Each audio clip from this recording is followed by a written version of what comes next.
Welcome to another deep dive. Yeah. Today, we're looking at something pretty interesting. What happens when really smart people, like geniuses, Yeah. encounter something totally new? Yeah, like a big discovery that just flips their world upside down, or maybe a culture that's so different it has its own logic. Yeah, or even trying to, explain something really complicated that they understand to someone else. Right, and sometimes that other person is also a genius, which makes it even more interesting. It really gives you a glimpse into how, intellectual exchange works. Exactly. We often think about, scientific progress as this straight line. Yeah. Like just facts piling up one after another, Right. discovered by super rational people. But if you really zoom in, you start to see a much more, well, human story. Yeah, more dynamic. Yeah. Yeah. Full of unexpected connections and leaps of faith, and sometimes even really smart people just hit a wall when it comes to understanding. Totally. And to get to the bottom of this, we're going deep into Richard Holmes's The Age of Wonder. Great book. Yeah, this book really paints a picture of Britain in the late 18th and early 19th centuries. Like a time when science was just exploding. Exactly, a total scientific revolution. And Holmes does a fantastic job of bringing the people behind these discoveries to life. Yeah, he shows you their personalities, like their quirks and how they interacted with each other and the big changes their work caused in society. Right, and what makes this era so good for our topic is that Holmes includes all these personal accounts, like letters, diaries, notes scribbled down right in the middle of a discovery. Right there in the moment. Yeah, so we can almost see in real time how these incredible minds wrestled with completely new information and then how they tried to explain what they understood, often to people who were still trying to catch up. Yeah, still wrapping their head around it. Exactly. So our mission today is to uncover those specific moments where brilliant people found themselves in that position. Mm-hmm. Yeah, sometimes it's awkward, sometimes it's exhilarating. Yeah. Trying to understand something totally new or having to explain their groundbreaking ideas to others, maybe even to other geniuses. Right. And for you, the listener, who we know loves to get right to the heart of things. To the good stuff. Yeah, exactly. These stories will give you some real insight into how knowledge is created and shared. Especially when genius is involved. Okay, so let's jump right in. Let's start with Joseph Banks on the Endeavour expedition. Perfect place to start. Yeah, so what's really important here is the main scientific goal of that whole voyage. Observing the transit of Venus in Tahiti in 1769. Right, a huge deal for calculating something called the solar parallax. Yeah, basically figuring out the distance between the Earth and the Sun. And there was a lot of pressure because the next chance to see this wouldn't happen for over 100 years. Not until 1874. Right, so no pressure. Right. So into this really high-stakes scientific adventure comes Joseph Banks. Yeah, now Banks was quite a character, wasn't he? Yeah, definitely. He came from a really privileged background. Super well educated. Oh, yeah. And he had this confidence and social grace that was totally different from the more reserved Captain Cook. Yeah, it's interesting. Cook, especially when he interacted with the Tahitians, he kept things pretty formal. Yeah. But Banks, he was all about enthusiasm. Yeah. And really engaging with them openly. Right. And it seems like this kind of odd pairing actually worked really well. Yeah. Cook's super meticulous approach to charting and navigation Right. was a perfect match for Banks's curiosity. Yeah, he was curious about everything. Yeah, and that amazing ability he had to connect with people who were completely different from him. Totally different backgrounds, Yeah. totally different ways of life. And Banks really threw himself into understanding Tahitian culture. Oh, yeah. It wasn't just about writing down all the exotic plants and animals he saw. Yeah, he went way beyond that. He really connected with the people, built trust, and he made these incredibly detailed observations about everything. Yeah, their clothes, their cooking, their religious beliefs, the art of tattooing. You could almost say he was like a pioneer of modern anthropology right there on the spot. Yeah, who was way ahead of his time. And what's remarkable is how willing he was to completely immerse himself. Yeah, he lived among them, slept in their homes, ate their food, worked hard to learn their language. He wasn't just some detached European observer. No, he was an active participant in their society. Yeah, and his journals are full of these incredibly detailed and honest accounts of Tahitian life. Things that other Europeans might have missed or just thought were unimportant. Or just dismissed, yeah. And the details he recorded about their social structures, especially their family and kinship systems, Yeah. those were really important early insights that challenged the European ideas about hierarchy Right. and suggested that, hey, maybe there are other ways to organize a society. It's like he was saying there's not just one right way to do things, and it all leads up to this key moment where Banks tries to explain to the Tahitian king Taroa and his people why they were really there. To observe the transit of Venus. Yeah, can you imagine trying to explain this abstract astronomical concept to someone whose whole worldview is probably structured so differently? It really shows you just how hard cross-cultural communication can be. Especially when you're trying to get across complex scientific ideas. Yeah, ideas that depend on a shared understanding of the universe and math. Right, and the accounts suggest that Banks did his best. He actually showed them Venus as it seemed across the sun. He really tried to make the purpose of their long journey clear. Yeah, he wanted them to understand. But think about it. The whole idea of solar parallax depends on watching the same event. Venus crossing the sun. Right, from two different places on Earth. And that tiny difference in how it looks from each spot lets scientists figure out the distance. It's kind of like holding your finger out in front of you and closing one eye and then the other. Yeah, your finger seems to jump a little. Right. So explaining this triangulation to King Taroa, I mean, that must have been incredibly difficult. Yeah, it's mind-boggling. And what happens next is just so telling. Immediately after this big astronomical demonstration, the conversation shifts to something much more down to earth. Buying a hog. Yeah, and the arrival of some Tahitian girls. It really shows you how different their priorities were. If they understood the world. Yeah, Banks is talking about this grand cosmic event. Right. But in that moment, it probably meant a lot less to them than what was happening in their everyday lives. Okay, let's move from the beaches of Tahiti to something a little more well-grounded. The world of William Herschel and his homemade observatories. Sounds good. This is a guy who started out as a musician. And through his own curiosity and teaching himself, he became one of the most important astronomers of his time. Yeah, his journey is truly inspiring, especially when we think about this idea of explaining things to geniuses. He didn't come from like a typical science background, you know? Yeah, he was self-made. His passion for figuring out the universe was something he developed on his own. And the fact that he built his own telescopes and they got more and more powerful. That tells you everything you need to know about how dedicated he was. Yeah, and early on, he wasn't afraid to go out on a limb with some pretty wild theories. Yeah, he was a bit of a risk taker. Yeah, I'm thinking about those papers he sent to the Bath Philosophical Society. Especially the one where he said there were forests and even people living on the moon. Yeah, that must have caused quite a stir. Oh, definitely people were talking. Yeah, and while those early ideas seem a little out there to us now, A little crazy. yeah, they actually show the spirit of exploration back then, and importantly, how little they actually knew about the universe. They were working with very limited information. Right, Herschel was pushing the boundaries of what was known. Even if some of his ideas turned out to be wrong. Yeah, and his theory, even though it was incorrect, it highlights something really important about early science. How they relied on making connections and comparisons with very little data. Right, because they only knew one world. Earth. Yeah, so they applied what they knew about Earth to other planets and stars. It was a way to make the unknown seem a little more familiar. Yeah, to make sense of it. And we absolutely can't forget the huge role played by his sister, Caroline Herschel. Oh, she was amazing. Her dedication as William's assistant was just incredible. She spent countless hours making really careful observations. Often in really difficult and uncomfortable conditions. Yeah, like freezing cold nights. Yeah. And Caroline's contributions are often overlooked, but they were massive. Yeah, they were essential. Can you imagine spending all night in the dark and cold, methodically scanning the sky? Yeah, searching for these faint little points of light. Yeah, and all the while carefully writing down everything William was seeing. It was physically demanding and sometimes dangerous, too.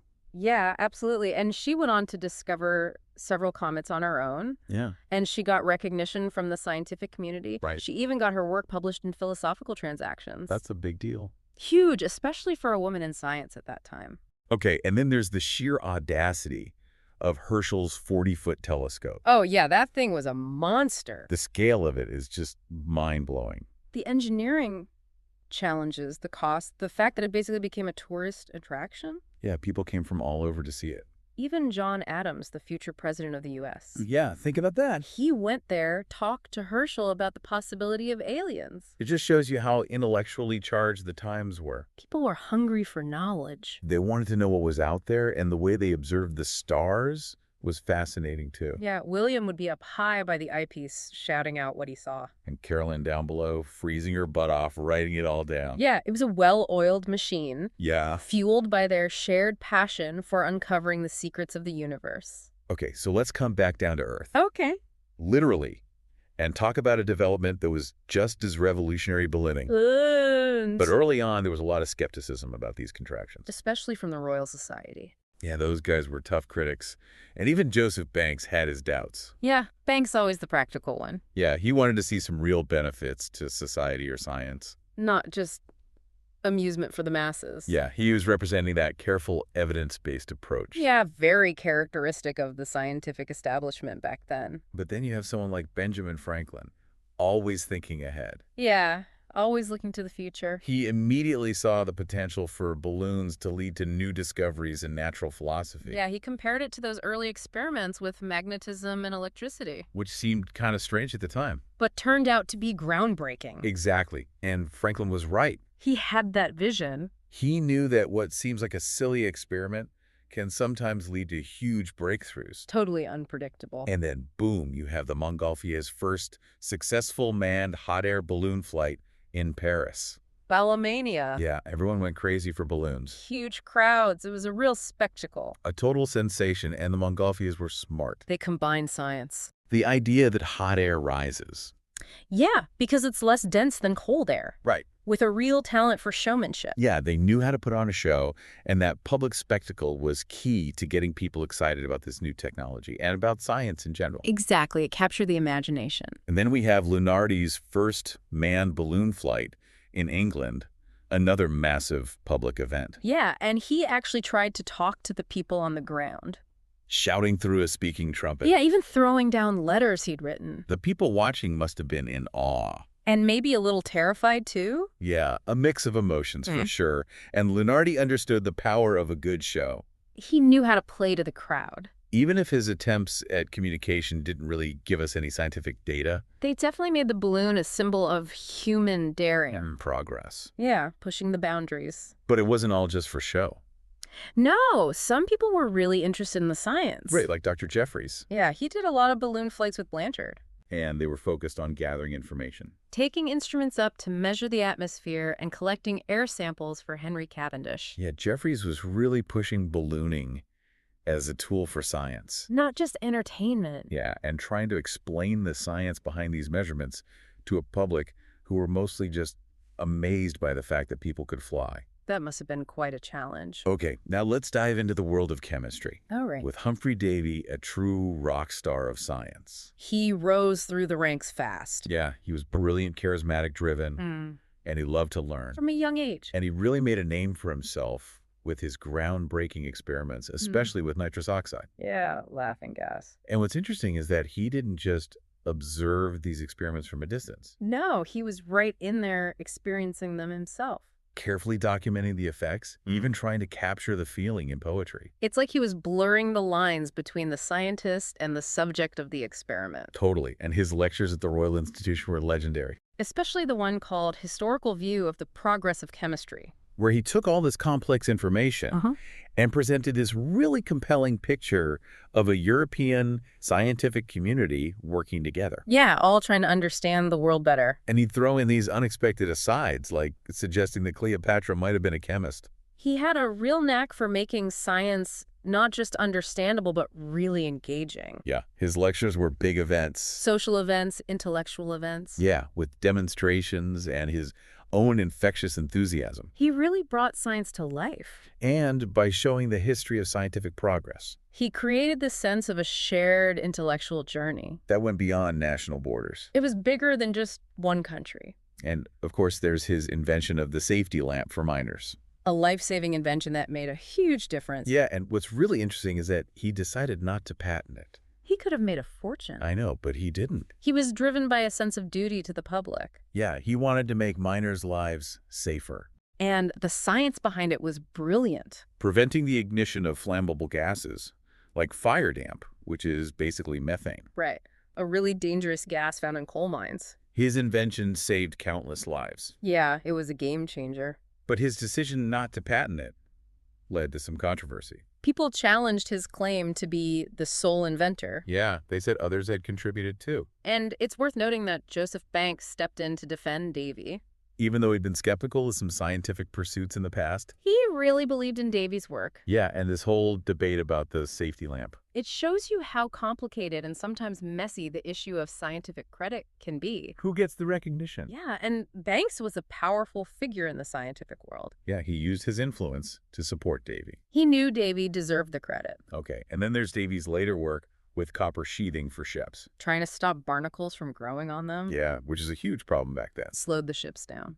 And at first, everyone was really excited about this idea. But it didn't work as well as they hoped. Yeah, it actually led to more seaweed and other stuff attaching to the ships. It's a good reminder that even the best scientific ideas can run into problems in the real world. Yeah, things are often more complex than we think. Nature always has surprises. Okay, finally, let's talk about Samuel Taylor Coleridge, A literary giant. who was actually pretty close to Davy early in his career. Yeah, and Coleridge's view on how we understand science.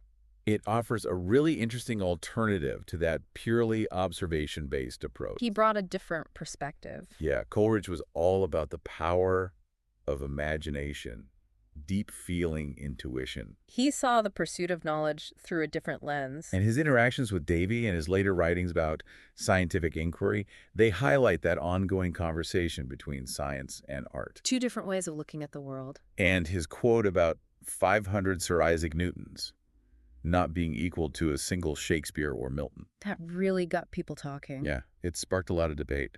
And it suggests that he believed in the unique power of human emotion and intuition. Yeah, that there are some truths that you can't get to just through logic and scientific methods. He's saying that art and literature can reveal things that science can't.